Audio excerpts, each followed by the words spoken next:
Okay, let's move on and talk about what music theory was happening at the time, or what music theory was doing at the time more accurately. Now, I'm not going to go into huge amounts of detail on music theory in this class. However, a good handful of it just can't be avoided. We have to talk about it. Everything in music theory at this point in history was built around one or perhaps two people.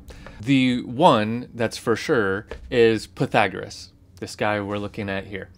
So Pythagoras was essentially a mathematician, but remember that music is still a math at this point.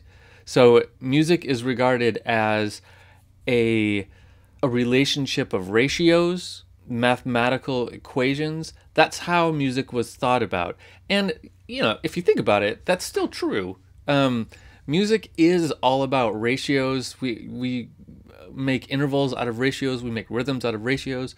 It's all actually very mathematical, but we don't work with music typically in this mathematical way anymore. But back then, they did. So Pythagoras gets us pretty much everything we know about music theory at this point, most notably the chromatic scale, right? So he kind of figures out the chromatic scale. But there's another guy around this time who builds on the work of Pythagoras named Boethius. Boethius wrote a number of treatises, including one called, I'm just going to read the translated version. I believe it's Latin or Italian. I think it's Italian. But it translates to the fundamentals of music. And in that, we get our first glimpse at something that became known and is still known as the music of the spheres. So the music of the spheres is a really fascinating topic. I've read a whole book on the music of the spheres a couple years ago, and I don't want to go into too much detail on it because it's not very factual. It was a theory about music back at the time, and I just find it really fascinating because it has to deal with music and astronomy, and a little bit of spirituality is in there, and a little bit of time travel, kind of. It's really weird. But essentially, I'll give you the Cliff Notes version. Cliff Notes version is there are three different kinds of music. There's something called music mundana, which is the music of the universe. Okay, so that's the music that, if you imagine all of the planets as they rotate, make some kind of celestial sounds, right? We can't hear it. It's not something that we can hear. This kind of music is not something that humans can hear. This is more on the level of music of the gods, okay? The second type of music was called musica humana, or human, so music for humans. And this was the music made by the body and the soul.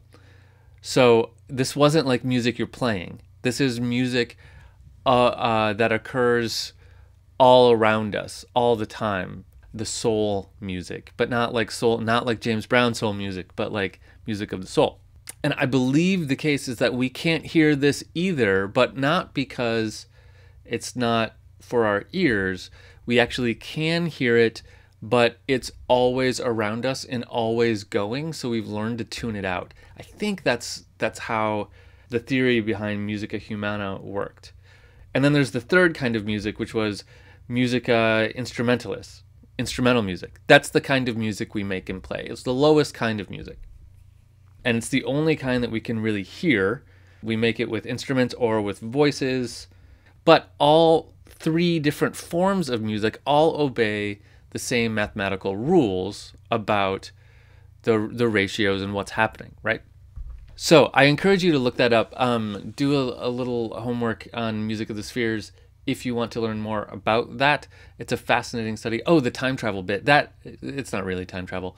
That has to do with like the months of the year. There's a correlation between months and pitches that can suggest weird. You can build harmonies of months. Let's just put it that way, which causes weird things to happen. Okay, So far in this period, not all at the same time, but roughly within the 1,000 years or so that we're talking here, we have Boethius, we have Pythagoras, and we have Guido. Okay, we talked about Guido and we talked about notation. So between those three people, we start to get firmer realization happening in the primary musical form at the time, which was still Gregorian chant, or just chant. Let's just call it chant, because the word Gregorian is not exactly correct. So that leads us to the church modes. So the church modes were a group of scales, right? So we still don't quite have like the major and minor scale yet, right? We have the chromatic scale, and we have a couple, and well, what we're going to get with what are called the church modes is a couple of collections of notes within the chromatic scale that sound good, right? So these are notes that sound good together, and there are 8 of them. And you might be thinking, wait, I took your music theory class. There are only 7 modes. Oh, just hold your horses. So they have the chromatic scale, and they say, okay, here are 8 groups of notes that sound good together. Eventually, this is going to evolve into the major and minor scales that we know now. But when it first was realized, it was a group of 8. Let's go into a new video, and let's talk about that right now.